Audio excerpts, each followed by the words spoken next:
Oke, jadi untuk pertemuan kita hari ini merupakan pertemuan ke-13 kita ya. Dan materi kita untuk hari ini yaitu tentang globalisasi. Jadi untuk slide kedua ini terkait dengan konsep globalisasi ya. Jadi kalau kalian perhatikan pada slide-nya bahwa kata globalisasi itu berasal dari bahasa Inggris ya, dari kata global yang berarti memiliki sifat semesta atau dunia ya. Jadi kalau global artinya bola atau dunia. Jadi secara umum bahwa globalisasi itu mengandung pengertian merupakan proses perubahan menuju kesatuan dunia atau one home. Jadi ini secara umum ya. Jadi kalau istilah globalisasi ini sebagian ilmuwan juga menggunakan istilah universalisasi ya. Jadi ada beberapa ilmuwan yang menggunakan kata globalisasi, ada juga yang menggunakan universalisasi. Tetapi untuk materi kita hari ini itu lebih condong kepada globalisasi ya. Jadi untuk materi pada mata kuliah ini itu memang cocoknya lebih kepada globalisasi, bukan universalisasi. Mengapa demikian? Karena kata globalisasi itu dia lebih menyeluruh pada konsep-konsep sosial ya.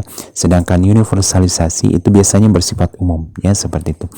Jadi kalau pengertiannya sih sebenarnya hampir sama, yaitu proses menuju integrasi atau penyatuan dunia dan adanya saling ketergantungan antara satu negara dengan negara lainnya.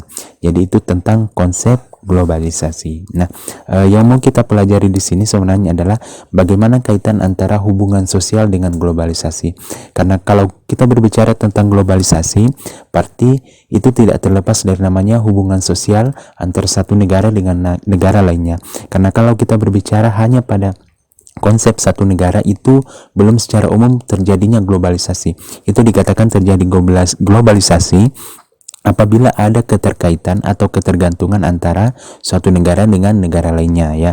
Misalnya Indonesia melakukan kerjasama dengan negara Malaysia, itu sudah masuk globalisasi ya, dan lain sebagainya ya, seperti itu. Oke, jadi untuk slide ketiga ini masih terkait dengan konsep globalisasi ya. Jadi sebenarnya globalisasi itu tidak bisa terlepas dari beberapa aspek. Salah satu aspek yang paling penting di sini adalah kemajuan di bidang IT maupun teknologi informasi dan komunikasi, dan juga ada teknologi transportasi ya. Jadi kalau kita berbicara tentang globalisasi di sini itu tidak terlepas dari kedua aspek tersebut. Mengapa demikian? Karena globalisasi itu juga tidak terlepas dari namanya mobilitas sosial. Kalau kita berbicara tentang mobilitas sosial, pasti itu kita juga berbicara tentang globalisasi. Karena perpindahan seseorang dari misalnya dari negeri Indonesia ke negara lain itu salah satunya harus melalui konsep mobilitas sosial dan juga globalisasi. Ada perpindahan barang, ekspor impor, itu semuanya mobilitas sosial dan ada globalisasi di situ ya. Nah, kita contohkan seperti ini. Misalnya tentang teknologi komunikasi informasi. Kita contohkan yang lebih real dan biasanya lebih mudah dipahami oleh mahasiswa. Misalnya seperti ini. Kalian nanti mau mengerjakan tugas, atau misalnya nanti sudah semester 7-8 mau mengerjakan skripsi, kalian mau mencari referensi yang lebih bersifat internasional, dalam hal ini lebih efektif dan efisien ya. Karena kalau misalnya yang sumber-sumber dari dalam kan itu biasanya kan sudah diedit, sementara yang originalnya itu biasanya jurnal-jurnal internasional itu kan biasanya lebih lebih original ya, lebih original seperti itu. Dan kalian mau mendapatkan seperti itu, kalian tidak usah lagi ke perpustakaan mencari, dan kalian memanfaatkan sifat globalisasi yang semakin maju sekarang dengan adanya kemajuan teknologi informasi yang sangat pesat sekarang. Kalian cukup browsing, kemudian mengetikkan judul buku yang kalian cari dan kalian dapatkan di internet, kalian tinggal download dan hasilnya kalian bisa dapatkan buku e-learningnya ya, e-learningnya seperti itu. Itu merupakan konsep kemajuan teknologi informasi di bidang globalisasi. Apalagi misalnya kalian mau pesan barang ya, kalian mau pesan barang sesuatu dari luar negeri, dan kalian cek di dalam negeri itu ternyata tidak ada barang yang kalian inginkan, kemudian kalian mau mendapatkan barang tersebut dari luar negeri. Kalian cukup browsing di internet, kemudian kalian cari barang tersebut, kalian pesan, dan beberapa hari kemudian barang tersebut pun diantarkan ke rumah Anda. Itu merupakan kelebihan daripada adanya globalisasi ya, seperti itu. Jadi kalau kita berbicara tentang globalisasi lebih jauh ini, sebenarnya banyak sekali keuntungannya ya. Dan sebenarnya konsep globalisasi ini itu tidak terlepas dari dua aspek tadi ya yang saya jelaskan tadi, yaitu transportasi, kemajuan transportasi dan juga kemajuan IT ya, teknologi informasi ya, seperti itu. Oke, jadi untuk slide keempat ini mengenai ciri-ciri globalisasi ya. Jadi sebenarnya ada 4 ciri umum pada globalisasi di sini. Yang pertama itu adalah globalisasi merupakan kecenderungan yang membuat memudarnya batasan-batasan geografis. Maksudnya memudarnya batasan-batasan geografis di sini adalah mudahnya orang untuk berpindah dari suatu negara ke negara yang lain ya. Jadi mobilitas seseorang itu untuk berpindah dari negara yang satu ke negara yang lain itu lebih mudah ya. Contohnya seperti ini. Misalnya orang dari Amerika mau liburan ke misalnya ke Indonesia, dalam hal ini ke Bali. Jadi untuk berpindahnya seseorang dari Amerika ke Indonesia itu lebih mudah. Jadi dipermudah. Itu maksudnya lebih globalisasi, keuntungannya ciri-cirinya seperti itu ya. Jadi orang mau ke luar negeri untuk berwisata atau mau ke kemanapun ke luar negeri itu lebih mudah, dipermudah karena adanya globalisasi di sini. Jadi dari segi transportasi lebih mudah, dari segi teknologi informasi lebih mudah. Itu semuanya pendukung daripada aspek globalisasi di sini, sehingga memudarnya batasan-batasan geografis ini itu lebih condong kepada bagaimana seseorang pergerakannya atau mobilitas sosialnya itu lebih dipermudah untuk bisa mengakses tempat-tempat di luar negeri ya. Jadi kecuali mungkin untuk saat sekarang ini karena masa pandemi corona, untuk mobilitas sosialnya itu misalnya dibatasi untuk saat sekarang ini. Tetapi ketika pandemi corona ini sudah berlalu maupun sebelum pandemi corona ini terjadi, itu globalisasi itu lebih mempermudah seseorang untuk menembus batas-batas geografis negara lain ya. Jadi seperti itu contohnya. Kemudian yang kedua yaitu terjadinya pertukaran dalam aspek-aspek kehidupan manusia secara cepat ya. Jadi maksudnya pertukaran informasi, pertukaran dari segi barang, produk-produknya itu lebih mudah ya. Contohnya seperti ini yang sudah saya jelaskan tadi, ketika ada seseorang yang mau memesan barang, kemudian barangnya dari luar negeri, kemudian dia pesan barang tersebut dan beberapa hari kemudian barang tersebut pun diantarkan ke rumahnya. Itu salah satu kemudahan daripada adanya globalisasi, dan itu merupakan aspek-aspek kehidupan manusia secara umum. Dan dengan adanya kemajuan globalisasi tadi, terutama di sini perkembangan teknologi informasi yang semakin pesat, maka hal semacam itu untuk mengirim produk-produk dari luar negeri ke rumah kita itu cukup mudah ya. Cuma dibutuhkan beberapa hari, bahkan sampai maksimal 1 minggu lah produk tersebut itu sudah sampai di rumah kita. Itu salah satu ciri-ciri globalisasi ya. Jadi aspek-aspek tentang kehidupan manusia itu bergerak, mobilitas sosialnya itu bergerak lebih cepat ya. Nah, kemudian yang ketiga yaitu globalisasi ditandai oleh adanya perubahan dalam konsep tentang ruang dan waktu yang disebabkan oleh perkembangan teknologi informasi maupun transportasi. Jadi maksudnya di sini konsep ruang dan waktunya itu lebih cepat ya.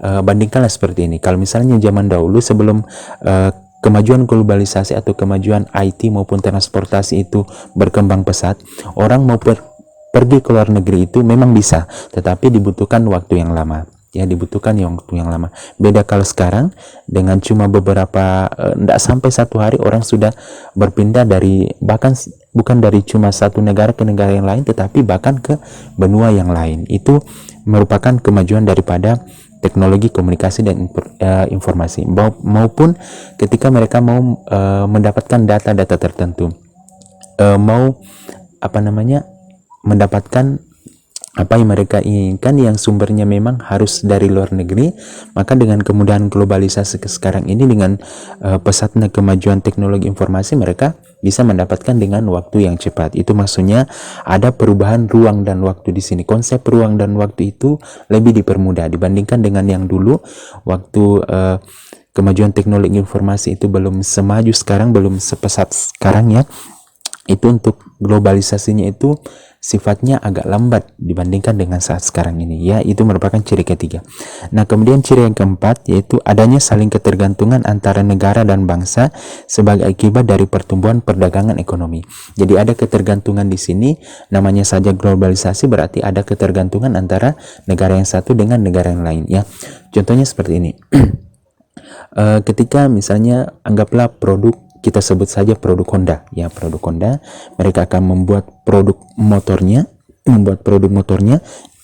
dan mereka membutuhkan bahan baku dari luar negeri. Misalnya dia butuh bahan baku dari Indonesia. Anggaplah dia butuh bahan karet dari Indonesia untuk membuat ban motor tersebut, ya.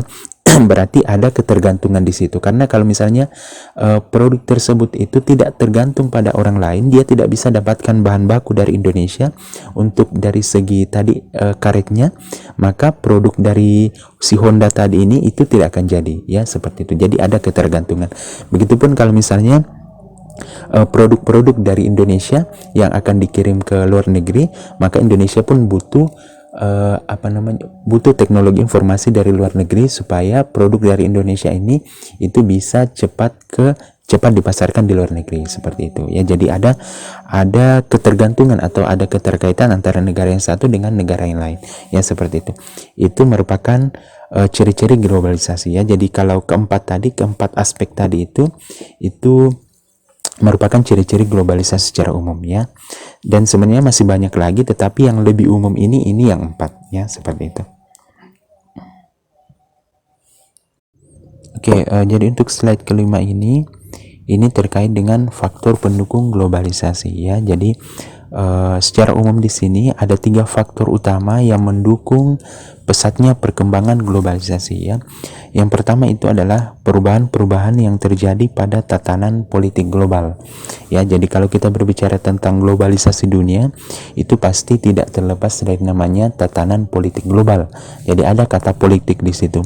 Politik di sini maksudnya adalah bagaimana strategi pemerintah supaya perkembangan global, dalam hal ini negaranya itu bisa berkembang pesat dengan adanya kemajuan global. Jadi dia tidak ketinggalan, negaranya tidak ketinggalan dari adanya kemajuan perkembangan global seperti sekarang ini. Itu maksudnya tatanan politik global. Misalnya seperti ini, ada beberapa kebijakan yang dibuat oleh pemerintah Indonesia supaya dia tidak ketinggalan dari perkembangan dunia global, ya. Dunia global, misalnya ada forum-forum internasional yang membahas tentang perkembangan global maupun kemajuan teknologi dan lain sebagainya, dan oleh sebab itu pemerintah Indonesia juga harus ikut dalam forum tersebut supaya tatanan politik Indonesia global maksudnya tidak ketinggalan, ya. Itu disebut dengan tatanan politik global. Jadi ada sistem politik atau kebijakan yang harus diambil oleh pemerintah Indonesia supaya dia bisa mengikuti perkembangan global dan tidak ketinggalan dari perkembangan globalisasi yang semakin maju. Itu maksudnya tatanan politik global, ya. Nah, kemudian yang kedua yaitu perkembangan pesat teknologi komunikasi dan informasi, ya. Ini kalau dibilang ini faktor utamanya sebenarnya, karena kalau bukan perkembangan teknologi komunikasi dan informasi yang semakin pesat, maka globalisasi itu mungkin belum sepesat sekarang. Tetapi karena perkembangan pesatnya teknologi komunikasi dan informasi seperti sekarang ini yang semakin maju, semakin pesat, bahkan untuk memfilterisasi saja informasi-informasi yang didapatkan dari luar negeri itu sangat sukar sekarang, ya, sangat sukar. Dan oleh sebab itu kalau kita kaitkan antara globalisasi dengan perkembangan pesatnya teknologi komunikasi dan informasi, itu bisa dibilang dua sisi mata uang yang saling berkaitan, ya, saling berkaitan, bukan bertolak belakang, tetapi saling berkaitan, saling menunjang satu sama lain. Karena globalisasi itu pasti tidak terlepas dari namanya teknologi komunikasi dan informasi. Misalnya saya contohkan seperti ini. Misalnya kalian mau mencari referensi atau mencari informasi atau buku-buku, jurnal-jurnal internasional, dan itu semua nanti kalian butuhkan ketika kalian sudah menyusun skripsi, terutama jurnal-jurnal dari luar negeri misalnya seperti itu, karena ada beberapa dosen yang memang mengisyaratkan supaya kalian mencari buku-buku internet, buku-buku yang berbahasa Inggris misalnya, ataupun jurnal-jurnal internasional yang memang berbahasa Inggris. Dan untuk mengakses atau mendapatkan hal semacam itu kalian cukup browsing di internet, kemudian nanti kalian ketikkan keywordnya tentang buku-buku tersebut, kemudian kalian download dan kalian dapatkan buku tersebut ya. Jadi kalian tidak perlu beli atau pesan online, tapi kalian bisa dapatkan secara gratis, karena saya lihat di internet sekarang banyak itu jurnal-jurnal, terutama untuk jurnal-jurnal tentang mata kuliah tentang biologi ya, seperti itu ya. Kemudian yang ketiga yaitu munculnya perusahaan-perusahaan besar atau multinational corporation atau MNC, dan kecenderungan menyatunya integrasi ekonomi dunia. Jadi perusahaan-perusahaan secara globalisasi itu pasti tidak terlepas dari namanya kata globalisasi, karena ada keterkaitan antara perusahaan yang satu dengan perusahaan yang lain ya. Seperti yang saya contohkan sebelumnya tadi. Oke, seperti yang saya contohkan tadi untuk slide keempat ya, tentang ciri-ciri globalisasi tadi, bahwa ada keterkaitan antara perusahaan yang satu dengan perusahaan yang lain. Jadi maksudnya untuk mendapatkan bahan baku atau membuat produk seutuhnya daripada negara yang satu, itu dia membutuhkan bahan baku dari negara lain ya. Jadi ada keterkaitan. Itulah hubungan antara globalisasi dengan kemajuan teknologi informasi dan komunikasi. Dan hal semacam itu tidak bisa ditolerir. Maksudnya hal semacam itu tidak terlepas keterkaitannya antara perusahaan yang satu dengan perusahaan yang lain ya. Jadi contohnya tadi dari perusahaan Honda ya, perusahaan Honda dia membutuhkan bahan baku dari negara lain ya, misalnya dia dari Jepang, kemudian membutuhkan bahan baku karet dari Indonesia. Jadi kita masuk slide ke-6 ya. Ini slide ke-6 tentang globalisasi pada berbagai sektor ya. Jadi untuk slide ke-6 ini khusus tentang sektor ekonomi. Jadi kaitan antara globalisasi dengan sektor ekonomi ya. Jadi globalisasi perekonomian itu terjadi dalam berbagai bentuk.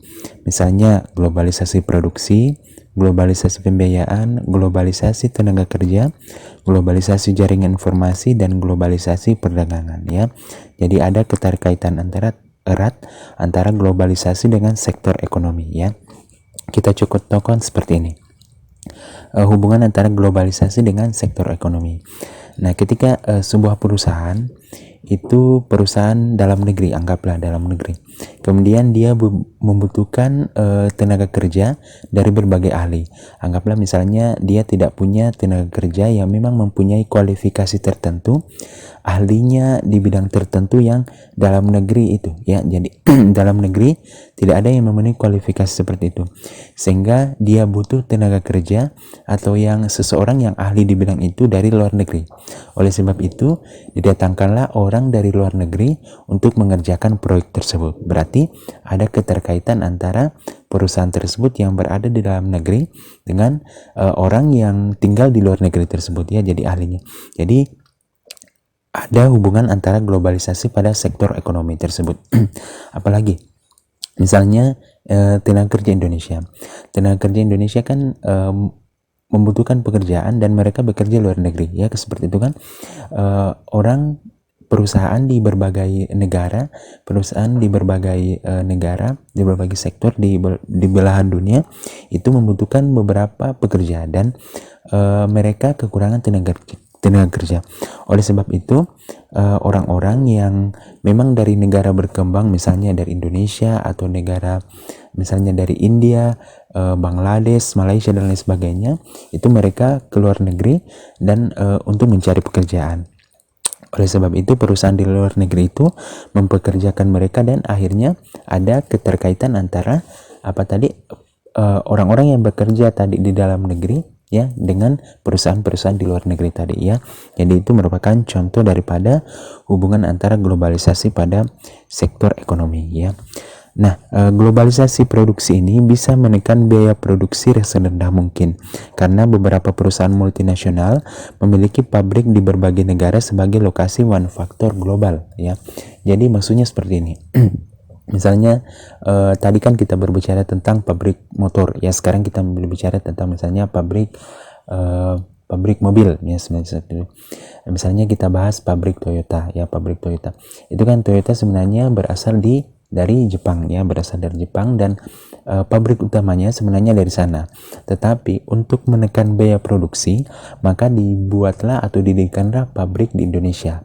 Supaya apa? Supaya produksi atau pembiayaan produksinya itu bisa ditekan. Bayangkan kalau misalnya produksinya semua itu di Jepang dan harus dikirim ke Indonesia barangnya, itu membutuhkan biaya pengiriman yang dalam hal ini pembiayaannya cukup besar dibandingkan kalau misalnya memang produksinya cukup di Indonesia dan konsumen yang akan menggunakan barang tersebut itu adalah dari Indonesia.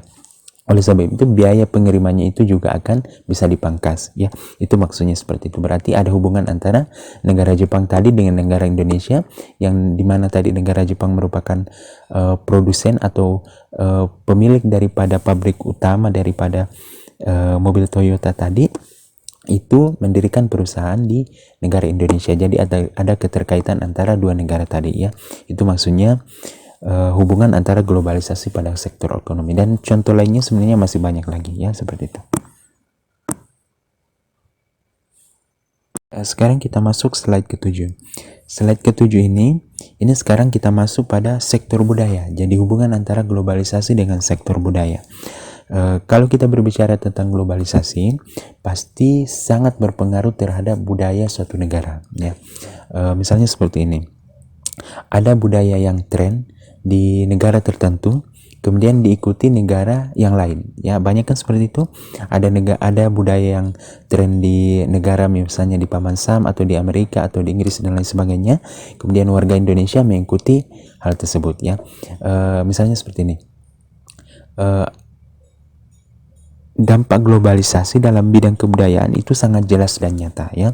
Dan budaya atau kebudayaan yang tidak sekedar aspek-aspek yang bersifat fisik, tetapi juga dari segi nilai-nilai dan norma ya. Jadi tidak hanya sebatas dari fisik ya. Kalau mungkin dari sebatas fisik bahwa produk-produk dalam negeri itu sangat berpengaruh terhadap budaya suatu negara.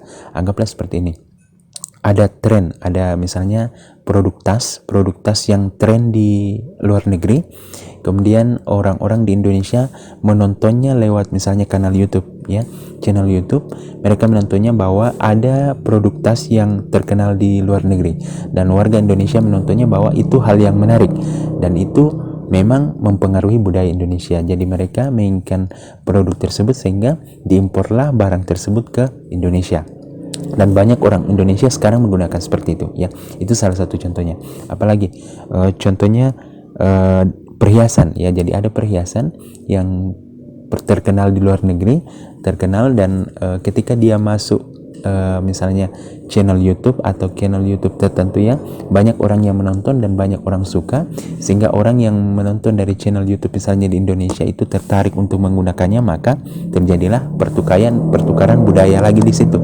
Dari tadinya orang Indonesia tidak suka dengan kalung-kalung semacam itu atau perhiasan semacam itu, tetapi karena orang-orang di luar negeri banyak menggunakannya, maka orang-orang Indonesia pun tertarik untuk menggunakannya ya. Bukan cuma satu orang, dua orang, tetapi bahkan sampai ratusan ribuan orang menggunakannya. Berarti ada pengaruh kebudayaan di situ ya. Nah, apalagi tadi misalnya dari segi nilai-nilai atau norma. Nilai-nilai atau norma tadi misalnya dari segi bahasa lah, dari segi bahasa kebudayaan. Orang-orang Indonesia itu kan biasanya menggunakan istilah terima kasih ketika mendapatkan sesuatu, tetapi karena dia mengikuti tren dari luar negeri, orang-orang di luar negeri kan menggunakan istilah thank you ketika mendapatkan sesuatu. Tapi karena orang Indonesia mengira bahwa ketika menggunakan kata tersebut itu lebih populer atau lebih bagus kedengarannya, maka orang-orang Indonesia pun sudah jarang menggunakan kalimat terima kasih, tetapi lebih banyak menggunakan kata thank you. Berarti ada pengaruh kebudayaan di situ. Itu salah satunya ya. Dan sebenarnya masih banyak lagi contohnya tentang globalisasi, pengaruh globalisasi pada sektor budaya ya, seperti itu. Oke, sekarang kita masuk ke slide ke-8. Slide ke-8 ini masih tentang globalisasi pada berbagai sektor, dan untuk slide ke-8 ini tentang pengaruh globalisasi pada sektor politik ya. Jadi globalisasi juga itu tidak hanya sebatas mempengaruhi kebudayaan atau pendidikan maupun dari segi sosial budaya, tetapi juga berpengaruh terhadap politik. Buktinya seperti apa? Jadi pengaruh globalisasi dalam kehidupan politik itu mencakup penyebaran gagasan politik yang semakin cepat. Jadi mendorong partisipasi yang semakin meluas, kemudian munculnya aktor-aktor baru dalam kehidupan politik, dan munculnya era keterbukaan politik. Jadi maksudnya seperti ini. Ketika ada kebijakan politik yang baru yang bisa dicontoh oleh negara lain, maka negara lain pun akan mengambil kebijakan tersebut ya. Misalnya dari sistem demokrasi. Dulu kan sebelum ada demokrasi itu kan sistem parlementer. Jadi parlementer maksudnya di sini itu bahwa orang-orang mengambil suara itu berdasarkan parlemen. Jadi dalam hal ini suara rakyat itu tidak diikut sertakan. Tetapi karena suatu negara menganggap praktek daripada demokrasi itu di luar negeri itu berhasil, maka orang pun mau mencontohkan kebijakan tersebut. Jadi ketika rakyat banyak atau orang-orang warganya itu diikut sertakan, maka pemilihan atau pemilu yang diadakan itu menjadi lebih kompatibel, dalam hal ini lebih adil dan lain sebagainya, lebih terbuka dan lain sebagainya. Oleh sebab itu merupakan salah satu pengaruh daripada globalisasi terhadap sektor politik itu ya, seperti itu. Jadi apapun kebijakan baru yang memang dianggap oleh suatu negara itu bagus dan bisa dipraktekkan di dalam lingkup wilayahnya, maka diambillah kebijakan-kebijakan baru tersebut ya, walaupun mungkin ada modifikasi kecil dari sektor politik, atau ada kebijakan baru yang sebenarnya dari dulu negaranya terapkan ya. Jadi ada modifikasi kecil, tapi hal itu memang dianggap wajar apabila kebijakan yang diambil tersebut memang bagus untuk negaranya ya, seperti itu.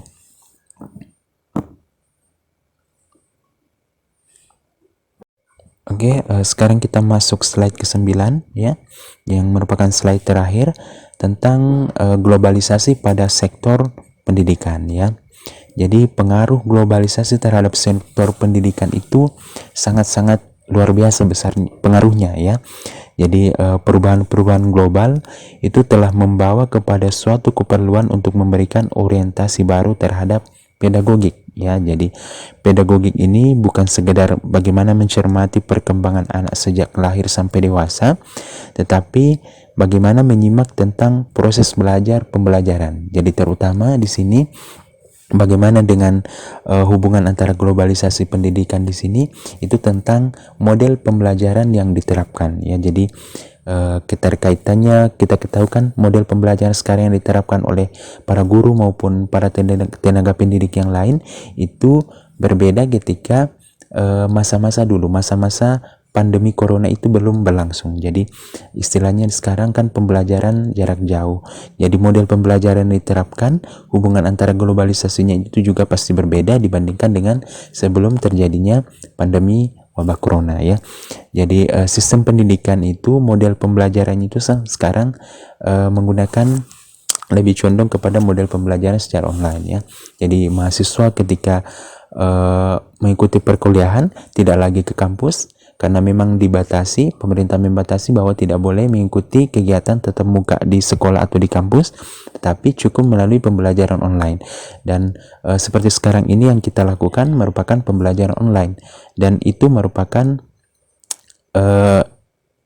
hasil perkembangan daripada perkembangan globalisasi yang semakin pesat, yang sangat dipengaruhi oleh aspek kemajuan teknologi informasi ya. Contohnya seperti ini.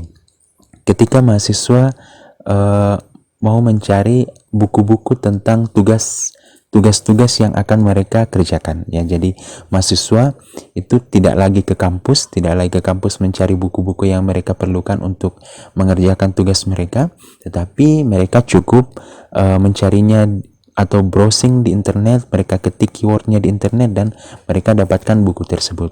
Begitupun ketika mahasiswa mau bimbingan itu tidak perlu lagi ke kampus untuk mencari dosen pembimbingnya, tetapi mereka cukup menghubungi dosennya lewat media sosial, kemudian mereka bisa berinteraksi lewat media sosial ataupun bisa melalui video call, chat dan lain sebagainya.